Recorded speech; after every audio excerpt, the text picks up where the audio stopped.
நீங்க எல்லாரும் 7ஆம் அறிவு படம் பார்த்தீங்களா? அப்ப கண்டிப்பா இந்த விஷயம் நீங்க யோசிச்சு பார்த்திருப்பீங்க. எதுக்குடா போதி தர்மன் சைனாக்கு போயிட்டு அங்க இருக்க எல்லாருக்கும் தற்காப்பு கலையை கத்து கொடுத்தாரு. அப்ப தமிழ்நாட்டுல ஒரு கத்தே கொடுக்கலையான்னு கேட்டா அந்த மாதிரி கிடையவே கிடையாது.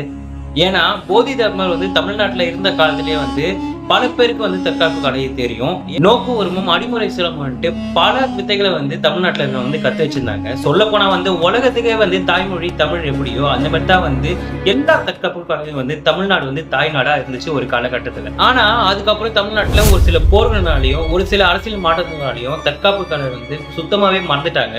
இன்னும் கேட்டா தற்காப்பு கலைன்றது தமிழ்நாட்டை செத்தே போயிடுச்சுன்னு தான் சொல்லணும். இன்னைக்கு தற்காப்பு கலையில சைனா முதலிடத்துல இருக்குன்னா அதுக்கு காரணம் ஒன் ஆஃப் த ரீசன் போதி தர்மர் தான். ஏன் அப்படி சொல்லணும்னு பார்த்தா போதி தர்மர் தமிழ்நாட்டிலேயே பிறந்து தமிழ்நாட்டிலே எல்லா கலையும் கற்றுக்கிட்டு அங்க போயிட்டு அங்க இருக்க எல்லா மக்களுக்கும் தற்காப்பு சொல்லி தர்றாரு.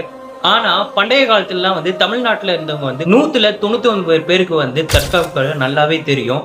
ஆனா இதுல சோகமான விஷயம் என்னன்னு பார்த்தா நம்மளோட தற்காப்பு கலை நம்ம பாதுகாக்காம கைவிட்டதால தான் இன்னைக்கு நம்ம கிட்ட இருந்து பல பேர் கத்துக்கிட்டு பல நாடுகள் கத்துக்கிட்டு நம்ம கிட்டே போருக்கு வராங்க. மறக்காம சப்ஸ்கிரைப் பண்ணிட்டு